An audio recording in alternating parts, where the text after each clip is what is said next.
Gente, então, continuando aqui nosso estudo sobre corrosão, a aula de hoje é muito importante, que ela vai tentar explicar os mecanismos da corrosão. Como que ela ocorre, né?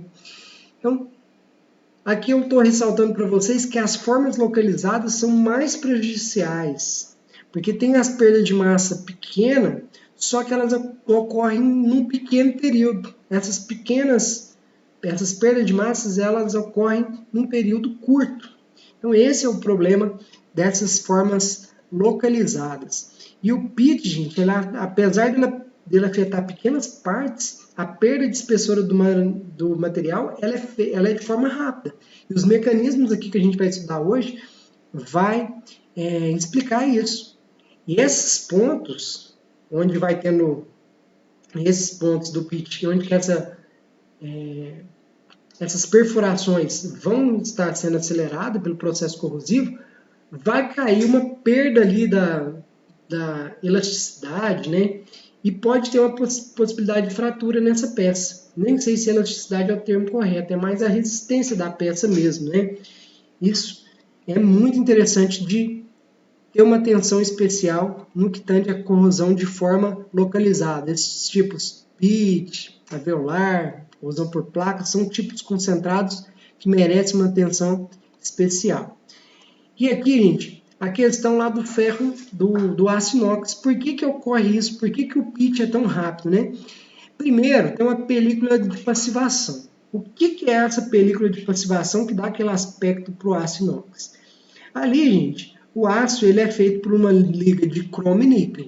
Então, no processo siderúrgico lá, são adicionados minérios ricos em cromo e níquel, que dá esse aspecto resistente para o aço, né? Na produção de aço inox. Então, nessa liga aqui do aço inox, a gente tem esses elementos: ferro, cromo e níquel. Esses elementos expostos ao ar atmosférico, rico em oxigênio, o cromo e o níquel eles têm a capacidade de formar óxidos. Então, Cr2O3, Ni também, 2O3 também, e esses óxidos eles depositam então na superfície. Eu mostrei aqui na parte de cima, mas ele deposita em toda a superfície da peça. E aí, gente, esses óxidos, eles são um isolante, eles vão isolar o ferro aqui para a ação do agente oxidante, seja ácido, seja o oxigênio presente no ar atmosférico em presença de umidade.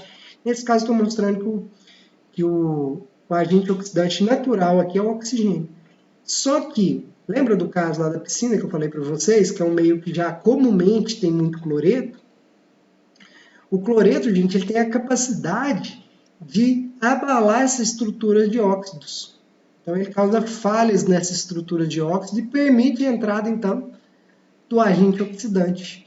Então, em meio de cloreto, essa película não dá a resistência esperada, a resistência para a qual esse aço foi produzido. O aço foi produzido para ser inoxidável, né? Mas a presença de cloreto acaba com essa camada. E a etapa lenta, então, dessa reação é fazer o quê? Destruir essa camada, essa película que eu chamei aqui de película de passivação, certo? Essa é a etapa lenta. Então, a gente tem aqui, acho que teve um problema aqui que eu tinha colocado mais reações aqui, tá? Mas a questão é o seguinte: depois que expôs a camada, deixa eu pegar a caneta aqui, depois que expôs a camada e tem esse contato com o cloreto, já tem a formação de uma zona anódica. A peça vira um ânodo, que é o mais perigoso possível aqui no estudo da corrosão, é porque a tendência natural é o metal ser um ânodo, ele ser corroído, ele ser oxidado. E tem algum cátodo no meio que é o agente oxidante. Nesse caso aqui eu coloquei como exemplo o oxigênio. Podia ser um meio ácido, certo? E se você já tem a sua peça, a peça sendo um ânodo, ela vai para sofrer a corrosão, que é a formação desses metais, ferro 2+, cromo 2+, níquel 2+. E pior de tudo ainda, né? Na formação inicial, então, que você não tem nenhum meio condutor. Vamos lembrar o que precisa para ter corrosão? Precisa ter o ânodo, precisa ter o cátodo e precisa ter contato. Esse cátodo, às vezes, ele está presente no meio, às vezes ele é introduzido. Nesse caso aqui, o contato elétrico entre os dois não tinha, porque a película isolava o ânodo do cátodo, a película passivava, então a película estava fazendo isso. A partir do momento que essa película é rompida, que é a etapa lenta, já tem o contato elétrico. E esse contato elétrico, gente, quem vai dar ele são os próprios cátions, os primeiros cátions da corrosão. Os ferro 2+, níquel 2+, esses cátions aqui da corrosão vão fornecer esse contato elétrico, vai aumentar a condutividade do meio e a corrosão então vai ser acelerada. Então a etapa lenta é só formar o primeiro pitch. Depois que formou, acabou. E a corrosão vai estar acelerada porque o meio já é um meio mais condutor. Ok? Olha o exemplo do ferro. O ferro, então, ele é corroído para ferro 2+, e libera 2 elétrons para o meio. Vou tentando corrigir os erros que estão no slide. 2 elétrons para o meio. E aí, era esse esquema que eu estava sentindo falta lá no slide passado, mas mudei ele de slide e não lembrava disso. Então, a gente tem que a peça, o Cl teve essa capacidade, então, de romper aquela película. O ferro já foi para ferro 2+, na hora que teve esse contato elétrico.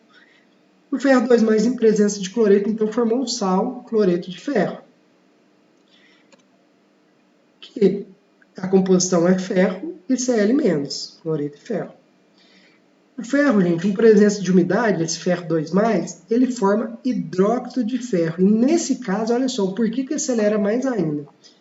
Nesse caso, o ferro tem a capacidade, não sei se vocês lembram disso, ele funciona como um ácido de Lewis. Ele tem um orbital vazio, a água doa o elétron para o ferro, forma aqui o hidróxido de ferro e libera, então, H+ para o meio. Gente, meio ácido para o ferro, a gente já viu que é um meio muito agressivo para a corrosão.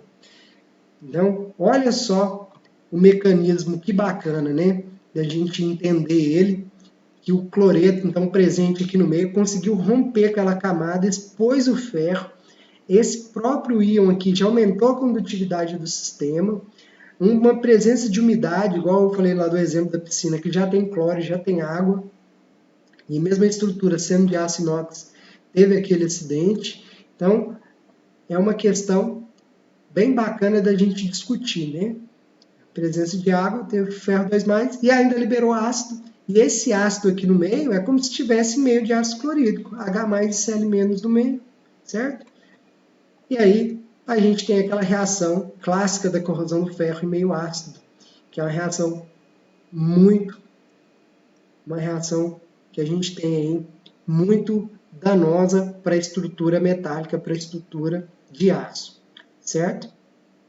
E esse ferro 2+, ele também pode voltar aqui para a reação, né, o produto, reagir com uma nova água e liberar H+ para o meio, a reação sendo cíclica. Então, basicamente aqui, o material metálico, ele está sujeito à corrosão graças à condição operacional. Esse material ele é aquecido, esse material ele mergulha em algum solvente, essas são as condições operacionais. O meio corrosivo é caso a caso, né? É um meio ácido, é um meio básico, é um meio neutro. Então, é isso que a gente tem que conseguir discutir em cada caso de corrosão. E aí, talvez, seria o caso de proteger esse metal, de modificar o meio. Tudo isso vai ser método de combate à corrosão que a gente vai estudar mais para frente, né? Então, tudo isso aqui para a gente entender, a gente tem que ter uma visão prática da coisa, imaginar uma peça aí num reator, uma tubulação aí de uma indústria, sabe? A gente tem que ter essa visão prática da coisa. Fazer Se eu estiver trabalhando na empresa, eu não vou ficar fazendo atividades repetitivas. Eu vou tentar entender por que tem que fazer uma manutenção numa peça, qual que é o método que eu posso fazer uma proteção para esses metais durar mais, ter uma consciência ambiental para não ter que ficar trocando essa peça de forma rotineira, né? Fazer a durabilidade dos metais serem maiores, isso é bacana, isso é ter consciência ambiental, isso é trabalhar de forma consciente, né? Então a corrosão ela ajuda muito isso, para entender essa questão de forma mais aprofundada, mais aprofundada, e isso é muito bacana. E também permite a gente discutir alguns conceitos errados que são passados aí ao longo dos anos, né? Um exemplo deles aqui, clássico, tá? Clássico, é falar que um ácido concentrado ele é mais corrosivo que um diluído. O ácido sulfúrico, gente, ele chega próximo de 100%. O ácido concentrado a gente chama de óleo, que é o H2S2O7. Isso, H2S2O7, que é o óleo. Esse é o ácido concentrado. Esse ácido, gente, ele não tem H+ disponível. H+ disponibilizado. Então, o ácido sulfúrico concentrado, você pode guardar ele em um tanque de aço, certo? Ele pode ser guardado dessa forma. Só que o ácido diluído não. O ácido diluído, ele já não é 100%. Aí, a partir do momento que você pega um ácido desse concentrado e coloca ele em meio de água, você tem a produção, a liberação, desculpa.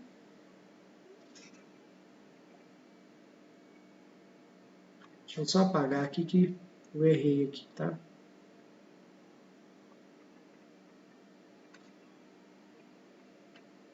A partir do momento que você tem a diluição desse ácido concentrado, que é o óleo, em meio de água, a gente tem a liberação de 2 moléculas do ácido sulfúrico, que é isso que a gente já tem costume de trabalhar. Como o meio está aquoso, aí sim você tem a formação de H+, que é um meio corrosivo, um meio extremamente corrosivo, são meios ácidos, né? E o ácido diluído, então, ele que é mais corrosivo. O ácido sulfúrico concentrado, ele é menos corrosivo do que o diluído, por esses motivos aqui que eu já disse, né?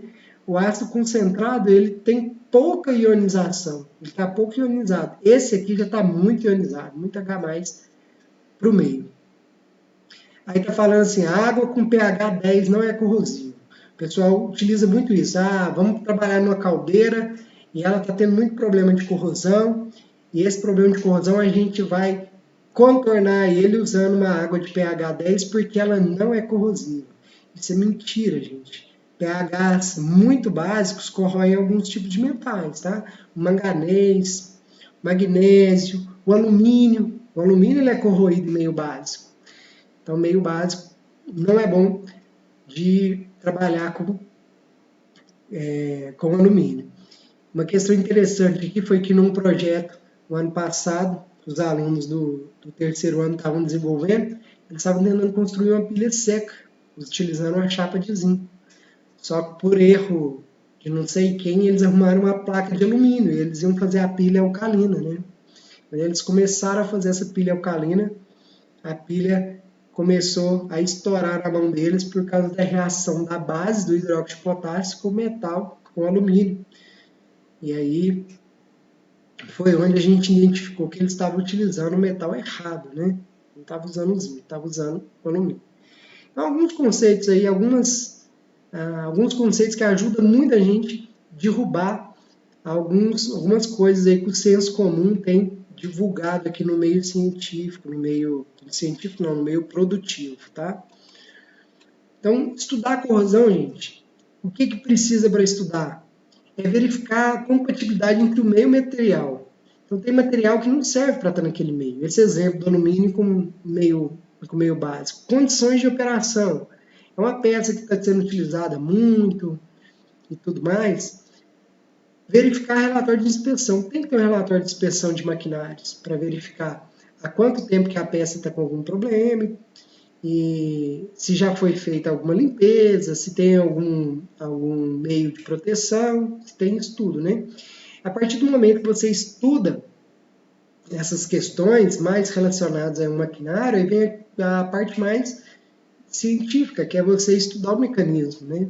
Você estabelecer esse mecanismo da corrosão, você consegue direcionar qual método corrosivo, o método de proteção da corrosão é o melhor. Proceder à avaliação econômica é muito interessante também, porque de repente é uma proteção que vai ser mais cara do que a substituição, né? Então tem muita questão aí que tem que avaliar. Essa avaliação econômica a gente estudou ela na aula passada, aquela avaliação de perdas econômicas diretas e perdas indiretas. Isso aí foi estudado na aula passada. Gente, mecanismo. Ele pode ser de duas formas aqui para reação. Eu falei para vocês que alguns autores vai falar que para ter corrosão tem que ser reação eletroquímica. Outros falam que uma reação de degradação, em que um dos elementos vai dissolvendo, que ele era um elemento insolúvel e depois ele vai dissolvendo no meio, eles vão falar que isso também é corrosão. Tá? Então, um exemplo aqui que eu trouxe para vocês. Para mecanismo químico, que não é uma reação de oxidação e redução, mas é uma reação aqui química, tá? Um ataque químico, que o ácido sulfúrico vai degradando o mármore. Agora mesmo eu coloco o videozinho aqui para a gente ver. Ataque de metais por solvente orgânico. Aí, vocês que já fizeram química orgânica, professor de Orgânica 2, muito bom, deu isso para vocês. Por exemplo, esse R representando a cadeia carbônica. Esse solvente orgânico, um cloro alcano, um cloreto alquilo, algum tipo desse tipo, e tem algum metal que tem magnésio. Pode ser que a gente tenha ali a formação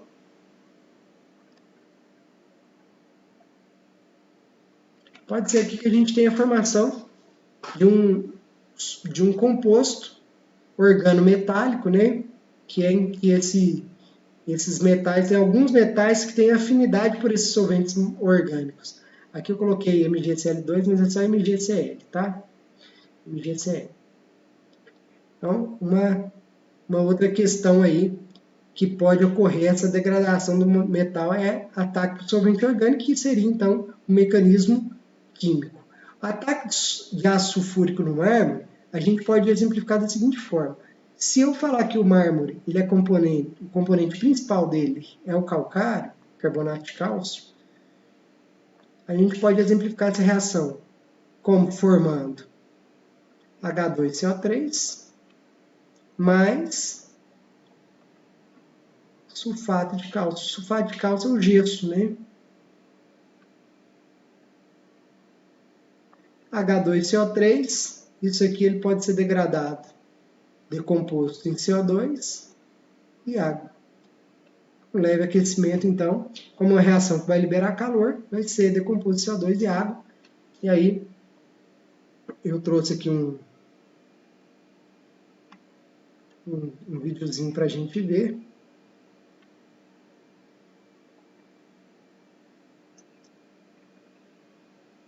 De ácido sulfúrico, ó, o cara dando um tchauzinho para vocês.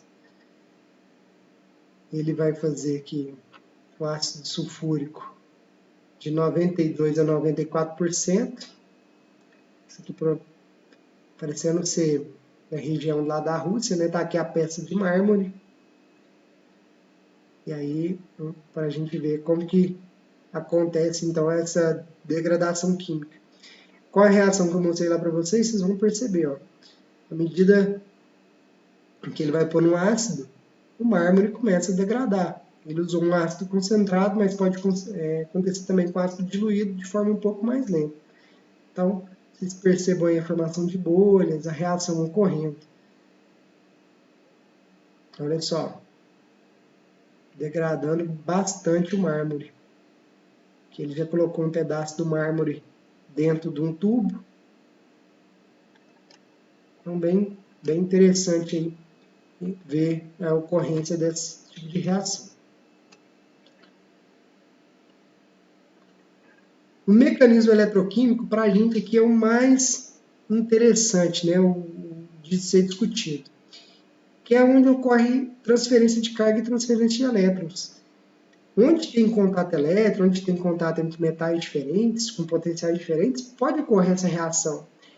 Aqui eu coloquei o exemplo do ferro de meio ácido, aquele exemplo que a gente já discutiu bastante, né? A reação, então, do ferro, o ferro ser oxidado para ferro 2+, o receptor de elétron, o agente corrosivo é o H+, ele recebe esses elétrons, e quando ele recebe esses elétrons, ele converte, então, para gás hidrogênio, liberando o gás aqui para o meio. Aí eu trouxe aqui o link aqui para um vídeo.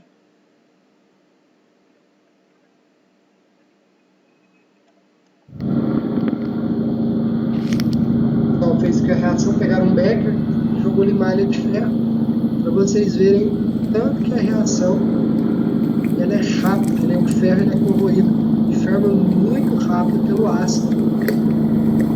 Olha só, reação muito forte, ele colocou muito, que acelera ainda mais esse tipo de reação. E depois, então, ficou que a cor da ferrugem. Observe aí, reação ainda acontecendo, o ferro sendo todo dissolvido aqui no meio ácido, esse ferro que ele adicionou. Bem interessante também essa reação. Uma reação bem rápida, né? A perda de massa bem acelerada, certo? O processo anódico é o quê? É o processo de corrosão. O processo de oxidação é o processo anódico, é onde tem um ânodo. No caso, o ânodo é quem oxida. Lembrando que isso aqui é uma célula galvânica, certo? E o cátodo é aquela recepção de elétron, a espécie que recebe elétron. Se você não tem espécie para receber elétron, você não tem um agente oxidante, certo? Então, mecanismo aqui em meio ácido, a gente encerra aqui. Próxima aula a gente vê o mecanismo de reação em meio básico, tá ok? Então, até a próxima a gente discutir essa outra reação aí.